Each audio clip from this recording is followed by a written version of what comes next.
The Marty and Laura Show is brought to you by Veterinary Village. With locations throughout Wisconsin, Veterinary Village is dedicated to enhancing the quality of animal and human lives today and into the future. Welcome to the Marty and Laura Show. I'm Laura. And I'm Marty. We're glad to Excellent. have you. We're so excited you guys are here. And Marty, today, if I remember correctly, we're talking about how to integrate your new pet into your home. So we have advice for both dogs and cats and maybe even some small critters. So, what do you think? Yeah, so cats are not small dogs, No, and dogs are not big cats. So they no. have completely different integration needs. So it's really important. And then we have dogs and cats integrating together. So we've got some interesting dynamics here. Right. So, let's start with cats because, as we've mentioned before, I know what cats are. I once had one, but I'm not. I'm not the cat person in this conversation, so blow my mind with something with cats. Well, I think cats do really well when they're raised together. I really like cats. I've always said that. And then a number of years ago, when my kids were still at home, we got two cats and then ended up with a third, and then got two more cats the next year and ended up with a third. So, and at one point, I had six cats over the age of 17 living with me. My mother-in-law couldn't keep her cats anymore, so we moved those in, plus my cats. So I've had age ranges of everything from kittens all the way to elderly cats integrating together, and So you're that's telling me that's you're the cat interesting. lady? Wait, you're that cat Yeah, lady? I have zero cats right now, and I don't know that I will ever own another cat as much as I love cats, but I've had Okay. bunches of cats. My daughter had Bengals for a while, so we had a little cat show, cat breeding thing going on. So yes, I have experienced all that. So cats do really well if you get kittens at the same time, get two kittens. Don't get one and then get another one a year later. If you're going to get Mm. more than one cat, get them at the same time. They don't have to be litter mates. They actually do really well as long as you've integrated them at the same time. However, if you're bringing a kitten into a household with an existing cat, or even an adult cat coming into a household with existing cats, Mm. those interactions can be really ugly and really gnarly for sometimes the whole lifetime of those cats. They may never integrate. So you have to be really, really thoughtful and really careful about what you do with cats. People talk a lot about bringing a new puppy into the household with an older dog. That's a completely different conversation, and we need to have that. Yeah. But dogs integrate together much differently than cats do. So So I what think does it's important that it do? I mean, people I know have that. this vision of cat fights, Oh, literally. yeah. Yeah, there's fights, and there's also a lot of litter box issues. When you double the number of cats, you quadruple the number of litter box issues that you have. So quite literally, it's exponential. It's like the more employees you have, the more integration issues you have with them. The same thing happens with cats, So what's a is that litter they can be, box issue? What does that mean? well, they just won't use the litter box because sometimes there's a cat that lays in the hall and won't let the less dominant cat go down the hall to get to the litter box. Sometimes they'll lay in the hall and not let them get to the food and water bowls. Cats are evil, sadistic creatures. I mean, they're great. I love cats. Don't get me wrong, but Hey, wait, when they, I'm feeling a little dichotomy going on here. yeah, Evil, sadistic, because but true. great. It's true. If you think cats are you're just gonna bounce a new cat into the household and it's all gonna be peachy, it's not likely to go that way. So Mm. you have to be prepared for that. And that's why having two kittens at a time can really help, because those two kittens then are going to be a lot more accepting of other cats than a cat that's lived by itself for 10 years. And then you try to bring one or two kittens into the house. That gets pretty rough. And cat interactions are really challenging to figure out because they don't always look on the surface like what's actually going on. I went to some behavior courses that the North American Veterinary Conference did, VMX, Mhm. and we were looking at videos that clients had sent to the behaviorists of cats interactions in households. And what you think you're seeing is probably not what's really happening. There's usually some dynamics that are going on. Just So for cats are cats I are just interesting. literally have no Yeah. nothing at a barn cat. I Yeah. mean, come Yeah. on. Yeah, barn cats get along with everybody because they have to. House cats, no, they don't. Yeah. So there's important things to think about. So you can't just, run out, bring out and do kitten or two kittens into the house or bring some adult cats in. It can take a long time to integrate. Some of these cats need to be on medications to reduce their anxiety. Mm. There's Feel Away, which comes as a spray, it comes as a room plug-in. Sometimes they have to be on drugs. Like I said, litter box issues increase exponentially. So if you have two cats and you double it to four, you're going to have 8 times as much of a litter box issue. So, number one, cats need to have one litter box per cat plus a spare, no matter. So, if you have 8 cats, you need 9 litter boxes. I mean, it's just there's a whole dynamic that goes on here. However, there's this really great book, and I go back to books because books are my foundation. There's a book called The Natural Cat. It's got a purple cover. It came as a paperback. It was printed back in probably the 80s or 90s, and it has a really great section on integrating new cats into the house. So if you're thinking you're going to do this, or if you're struggling with an integration, I would get a copy of that book. Again, it's probably no longer technically in print, but you can buy anything online if you just look hard enough. And there's a section in there about putting the cats in separate rooms and then taking newspapers and shredding them and letting the one cat, scent them basically by being and then sort of sticking them under the door and having the other cat be curious enough about it that they want to start interacting. So there's some cool ways you can. I know, it Wow. it's cool, but you can't just introduce a cat to a dog or introduce a cat to another cat like you do a dog. So please do not assume that cats and dogs are the same species, because they're not. Their diseases are different, their behaviors are different. They're a whole set into themselves. And Huh. as much as I love cats, they are not going to integrate easily. So there's lots of doors that get closed in bedrooms and bathrooms and closets and lots of things that have to happen, upstairs, downstairs, catwalks. I love the houses that are built for cats that have the catwalks around the top of the room, so the cat can be like 8 feet off the floor and the dog can't get to it and the other cats can't get to it. There's some really What cool about stuff you can do with what about cats. those cattery thingy bobbers that you put out your window? Are those Oh, cool? those are great. Yeah, those are great. Some people use catios. They build a Yeah. whole patio for cats. I have a couple cat trees that I bought when my daughter was showing cats, and I still use them Mm. at the clinic, and they're amazing. They're made actually out of trees. They're not made out of pressed wood. They're Oh, made out of tree branches, and they're sturdy and they're wonderful. And when I use them for my kitten appointments, the kittens love, love, love them because they dangle off of them and they hang here. And they've got resting places for 6 cats, so you can have 6 cats that don't like each other all on the same cat tree because they don't have to interact to be together. huh.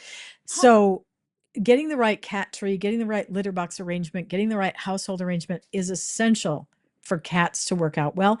And if you're bringing a puppy into a house with, or even an adult dog into a house with a cat, you need to make sure that that cat has a place to escape to, that the puppy or the adult dog isn't going to torture it, corner it, because that dog is going to end up scratched across the face, maybe across the eye, and it can be dangerous. So just be aware that you can't just walk a puppy into the house and have the cat go, "Oh, welcome home." It's not going to go well. Just just give I the cat an know escape route. all those Facebook memes. I think they're lying. Uh, Yeah. and I also, I mean, we're gonna. We talked last week. We talked a lot about, what kind of pet are you gonna get, and where are you gonna get your pet, and what's the right pet for you. And I think here's a place to insert another kind of extension of that conversation. Mhm. There are, if you're gonna have dogs and cats together, there are dogs that believe that cats, how do we say this? There are dogs that believe cats should not exist. Yeah. Yeah, prey drive can be an issue. Prey Mhm. drive is an issue. I mean, my breed is one of them. German Wirehair Yeah. Pointers. That was Yeah. literally the job they were bred for, was to Yeah. dispatch small predators Right. in Germany in the early 1900s because Right. feral cats kill baby birds. And so these were Right. bird hunters and they were trying to grow the bird population. And Right. so part of the wire hair pointer's job was to dispatch the cats. And so, Mhm. there are individual dogs today, for example, that can get along with their own cats in their own pack, if you will, inside the Right. house, who cannot then just love all the other cats. And outdoor cats, even if Right. they are their own cats that have now gone outside, are not accepted. Right. So, Right. Sighthounds, yeah, sighthounds have to be watched carefully. Some of the herding breeds do. So yeah, you can't just throw them together and expect that it's all going to end peacefully. So be very cautious about how those introductions take place and what you decide to get. And getting back to the cat selection, there mhm, are purebred cat breeders that mhm, breed mhm, specific breeds of cats mhm, that have specific characteristics, both physical appearance and behavioral, like rag dolls. I mhm. mean, they are just like a lump. You could just drape them over your arm. Like a 2-year-old could carry it around and it would just be fine. There's other breeds of cats you cannot do that with. So I Siamese see, come to yeah, mind. yeah, I see purebred cat breeders. I love my purebred cat breeders, but there's, a whole world of cats out there that come from the purebred cat world that are they're, they're the parallel to what we do as dog breeders.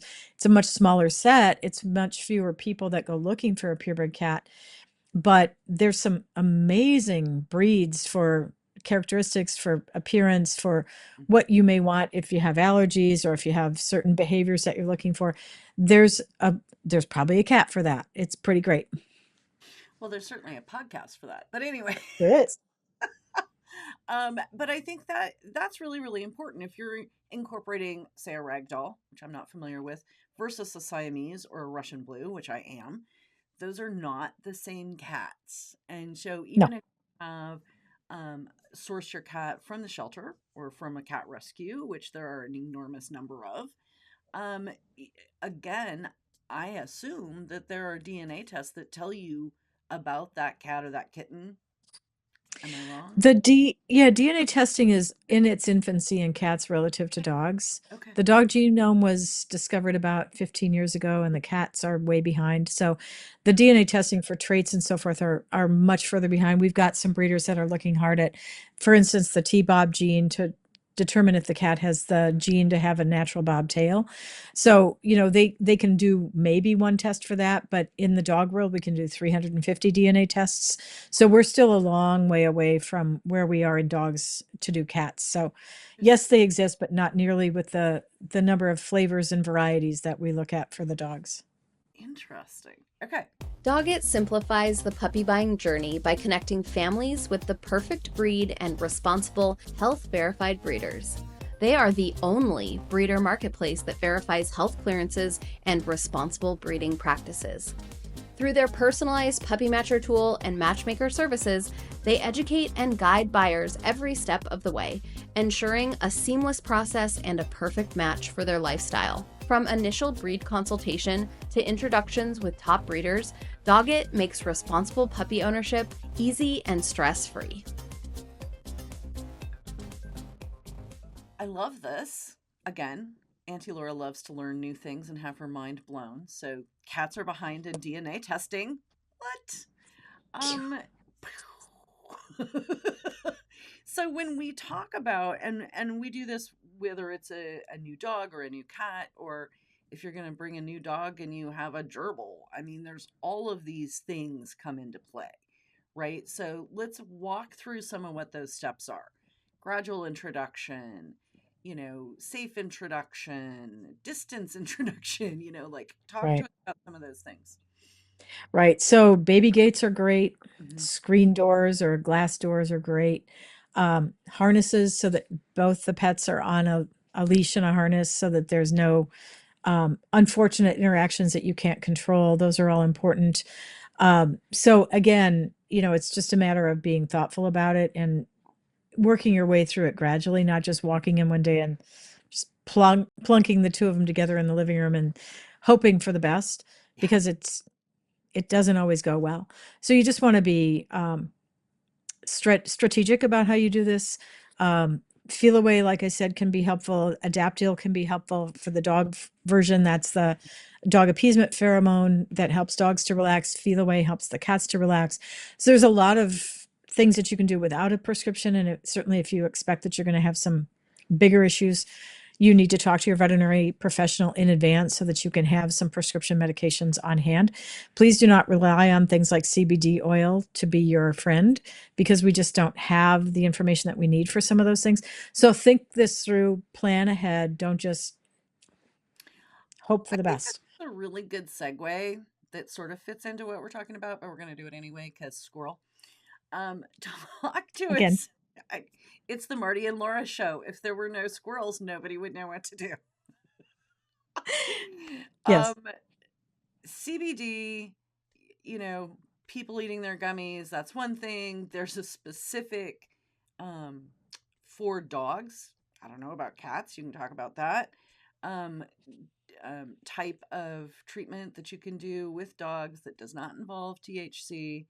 So let's kind of run through some of those things, and then maybe we can talk about some of the pharmaceutical options that are available also. sure. And now we're still on integrating it into the home. So let's make this all a pleasant, happy buzz, shall we? Sure. Yeah, and we just don't have the information we need about these products. There's no In terms of CBD. standardization. Right, CBD, THC. There's no standardization. There's no company that's done research. We just don't have the information we need. So I have clients that want to use it because it's natural. Mhm. Well, it's unknown. I would rather use a pharmaceutical that I know the dose and know what to expect for the outcome than to use something that I don't know anything about. And it applies to a lot of the holistic and herbal and other alternatives. There's one company I really like that has herbal preparations. It's called Herbsmith or Herbsmith. It's based out of Wisconsin. It's run by a very, very, very bright veterinarian. She's done some tremendous work on the western side of medicine and the eastern side of medicine, so she understands both sides. She does a great job. Mm. So I rely on her products because I know what those do, but I don't know what many of the other products do. And it's not that I don't know. I mean, the general rule of thumb that I've read is that if you can't pronounce it, you probably shouldn't prescribe it. And certainly there are things in the veterinary world that people come in with labels with all these herbal things, and I don't even know what they are. So I Mm. can't make recommendations about something that I don't know and don't understand. And it's not that I haven't tried, it's just that they pop up all the time and we just don't have the information we need. So rely on your veterinarian for something for anti-anxiety, and the anti-anxiety drugs for cats are different than they are for dogs. There can be some overlap, but they're different. And of course, cats are, you've seen the memes on Facebook about medicating cats, and they are definitely a challenge. There are some topical preparations that can be put inside the ear, whether it's for a health condition like thyroid disease, or whether it's for vomiting, or whether it's for anxiety. There are some topical preparations that work. And then there's some that we know the drug molecule doesn't get absorbed through the skin. Just because you can make it into a topical preparation doesn't mean it's going to work for you. Specifically fluoxetine, we just don't think it works very well transdermally in the cat or the dog because the molecule just doesn't get absorbed. It's too big to go through the skin. So those are important things to know, but talk to your veterinarian in advance if you need something for anti-anxiety, whether it's for travel, whether it's for introducing a new pet, whether it's for having Aunt Sally move in with you, or grandma come for Christmas. Plan ahead for those things, because your pet shouldn't have to suffer the effects of you failing to plan. And don't blame your veterinarian if your failure to plan becomes their emergency. It's really not. If you knew Aunt Sally was moving in with you for the last year and a half, you shouldn't wait until the day she moves in to call your vet clinic and say, I think I need some help. So, there's lots and lots of really good anti-anxiety medications that we know what the effects will be. We know what the dosage range should be. We can really help you with that information, but you need time to figure it out. I look at anti-anxiety drugs as having two different categories. We have the ones that are for the chronic long term. There's a black cloud hanging over this dog. It's got chronic anxiety. Everything that happens in its world is terrible. Woe is me. It's like Eeyore. It's sad all the time. And then you have the other dogs that just need help in episodes, when they go to the vet, when they go to the groomer, when there's 16 kids that come over for Easter. Like, wow, where did all these kids come from? This is my house. What are you doing here? You're screwing up my life. I just want to hide. Mm. So, there's two different categories of drugs, and you can layer them together. You can have the dog that's on the ER medication chronically, and then add something to it for those episodes when it's going to be more stressful and more upsetting, Okay. those things. So please don't subject your pets to those unnecessarily. You can plan ahead. You know what your plans are. get some help and get those drugs into their system far enough ahead that you know if you need a half a tablet or 2 tablets, because you don't know how they're going to react to that medication until you've given it to them. And that was actually going to be my next question. So there's lots of anxiety issues. We're talking about integration and talking about if you've got a dog in place that you expect is going to be a little concerned about the new puppy or the new relative or whatever. The new baby. How about the new baby? Yeah, new baby is an absolutely a thing. And if you have these concerns, how long are we talking about? If you say started ahead, are we talking 6 months, a month, a week? What does that entail? Fluoxetine can take 6 to 12 weeks, Mhm. so a month and a half to 3 months. Now, some of the others like gabapentin and trazodone work in 8 hours, so we'll give a dose at 8 hours before and 2 hours before the event. But again, you don't know if you need a small dose or a big dose. If you're going to fly with the pet, if you're going to go to a dog show with the pet, if you're going to introduce somebody new into the household, if you're moving, if you're getting new carpet put in, if they're re-roofing your house and they're going to be pounding on the house, Mhm. don't wait until you're in a crisis. Get that information from your veterinarian there, and it may take 2 or 3 drugs to figure out which one really clicks for the dog. Mhm. So if I have an appointment in the morning with a cat, we'll give it the night before and the morning of. And when the cat comes in, it's real chill. It's very happy to be at the vet clinic instead of, the the cat from hell. And unfortunately, those things happen. Cats and dogs have those episodes. And not every dog's a golden retriever that runs in and jumps on the exam table and wants to eat cookies. I wish they all were, but they're not. They're not. So we need to plan ahead. We need to know, is it a half of a gabapentin or is it Mhm. 2 gabapentin that my pet is going to need? Which drug works better for them? I've had one of them, my Danish Swedish farm dogs, did not do well at shows. And when I first started to show him, I gave him trazodone. He still thought he was going to die. He couldn't stand on the table. He couldn't walk. He couldn't eat. He was sure that the judge was going to like Mhm. string him up by his toenails. He thought it was the end of the world. Trazodone didn't touch it for him. I switched him over to gabapentin and he went from I can't eat a single bite to grabbing an entire hot dog from underneath the rubber band of my armband and swallowing it whole. Like, where's Malmo? Like, where did you put Malmo? Like, you aren't him. And he went, yes, yes, I'm still Malmo. It was great. So it's a matter of knowing ahead of time that you need to figure out every dog, every cat's its own little chemistry lab. You and I don't react the same to drugs as each other. Not every patient does, and we shouldn't expect that our dogs and cats will either. So if we have some preparation time and we can get those drugs ordered in the pet, figure out which dose, which combination, what really is most suitable for that pet, Mhm. we can make their life and therefore your life much better. But don't expect you to call the veterinarian and that they will drop everything, run to the cabinet, because a lot of these drugs are controlled substances. They have to be handled in a special way at the veterinary clinic. They may Mhm. not even stock them at the veterinary clinic because they're controlled substances. So they'll send you to a pharmacy and you can't fax some of those prescriptions. You can't fax controlled drug prescriptions to a pharmacy, period. You have to have a handwritten prescription that you trot in the door with. So don't make your veterinary clinic respond like it's an emergency if you've known for 6 months that Aunt Sally was moving in. Plan ahead. Your failure to plan is not your vet clinic's emergency. Emergencies happen. We understand that. But failure to plan is not their responsibility. That's yours. So don't get ugly with them. That's not their fault. Excellent. Okay, so we're going to continue with this whole concept of how to integrate a new pet into your Yeah, home. We talked about baby gates. We haven't talked about crate training. That's going to be next week's whole topic.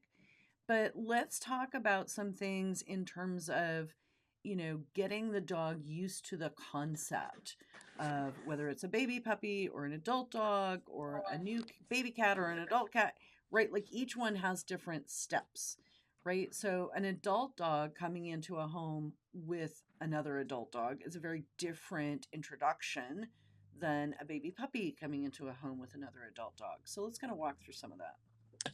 sure. And I think one of the things people don't always remember is that a little baby puppy or a little baby kitten can very easily get hurt by the adult dog.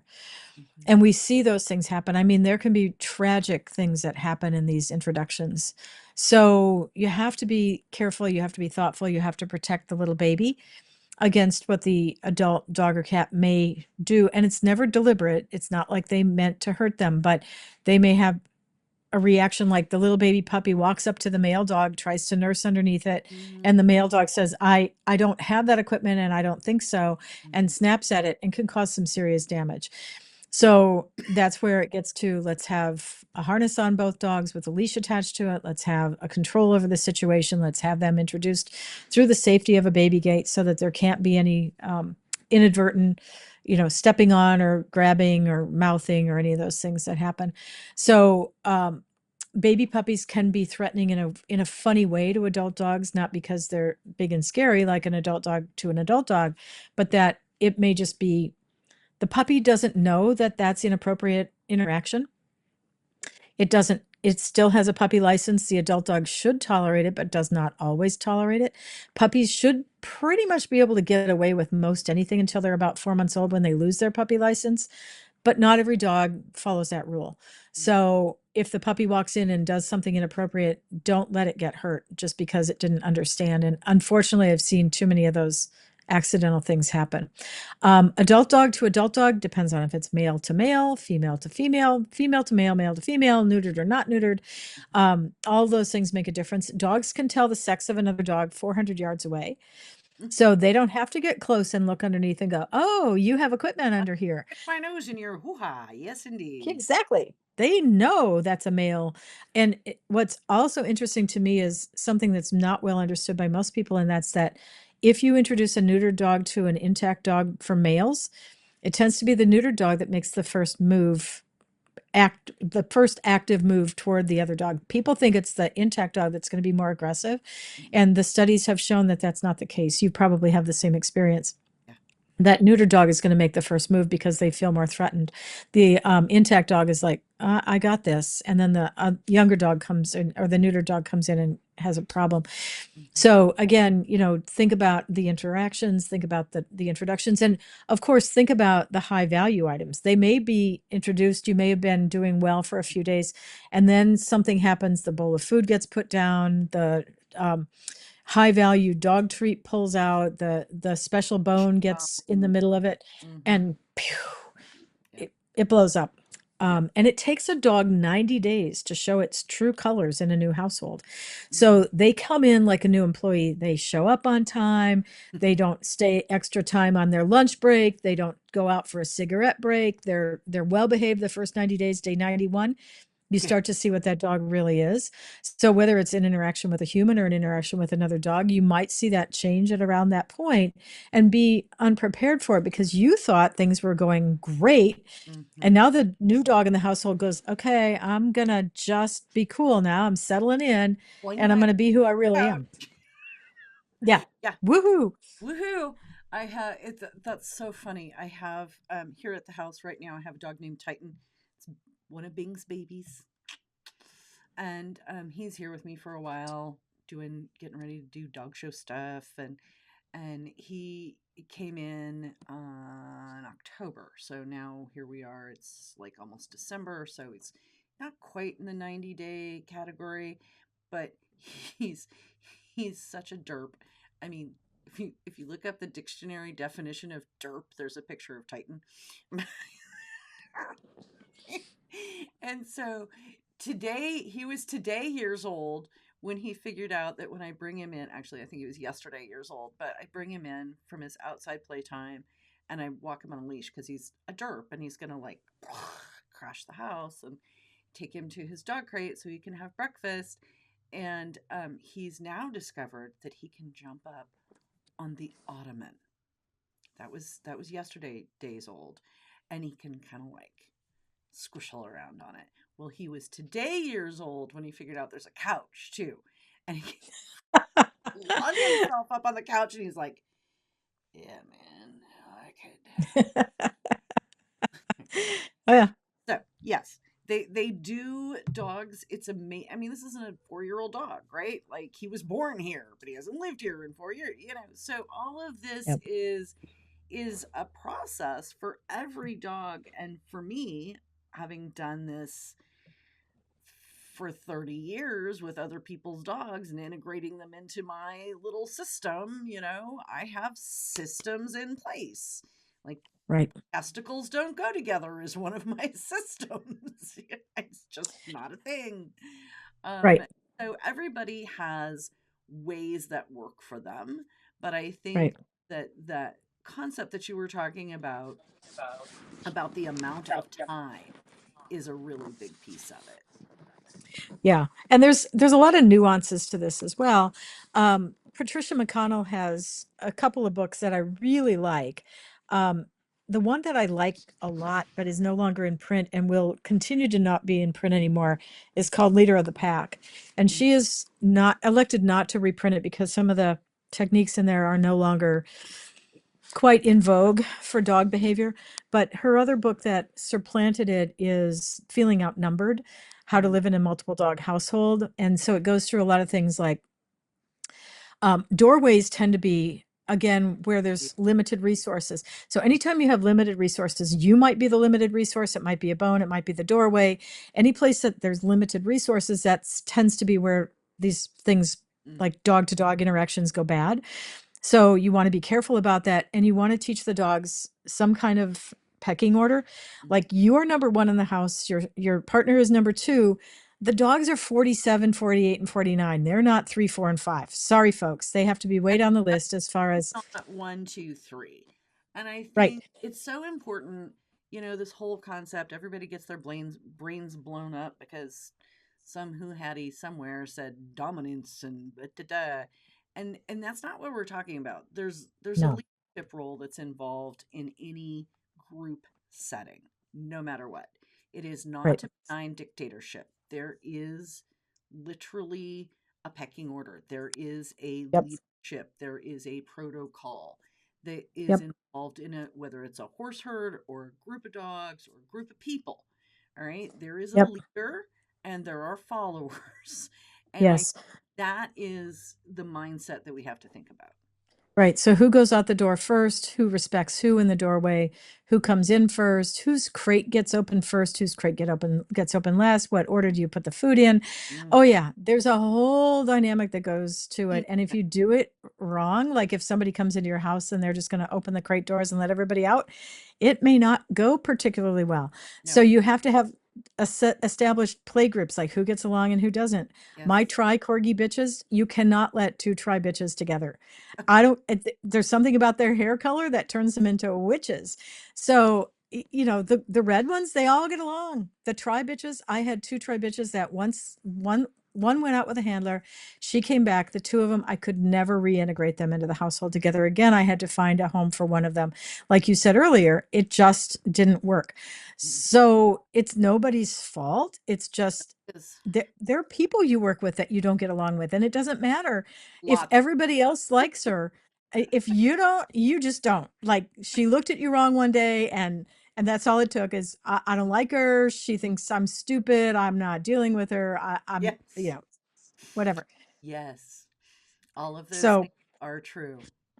yeah. And I So think there's good resources out there. You just have to find them. But like I said, Feeling Outnumbered by Patricia McConnell is a wonderful book, and it's not dominance. It's really about structure and strategically who's where, but it's mhm. not dominance. That word has been out of vogue since the 70s. Please be careful how you It use it. doesn't accurately represent No, the situation. no, It's when you're dancing, right? If you're both just dancing randomly, you're going to keep bouncing off of each other, right? There is a leader and there is a follower in every situation in the known universe. People, dogs, cats, horses, birds, doesn't matter. yep, yep, Okay. you got it. Well, we hope that this has helped with some ideas about how to integrate new pets into your house It might have and made it worse. random squirrels items on the Marty and Laura show, because that's what we do. And we love it, and we're excited that you're here, and we hope that you'll come back next week because we're going to take on some hot topics. Hot topics. All right. Y'all be prepared. We'll see you next week. Thank you for joining us on the Marty and Laura show. We're excited to bring you these unique, fun, fact-based conversations about pet health. We hope you'll join us on social. Stop by the website to sign up for an extra tip of the week for your pet. While you're at it, do us a favor, please, and leave a review wherever you find your podcasts. The Marty and Laura Show is produced by Pure Dog Talk, Inc., sound design and editing by Premium Audio Services.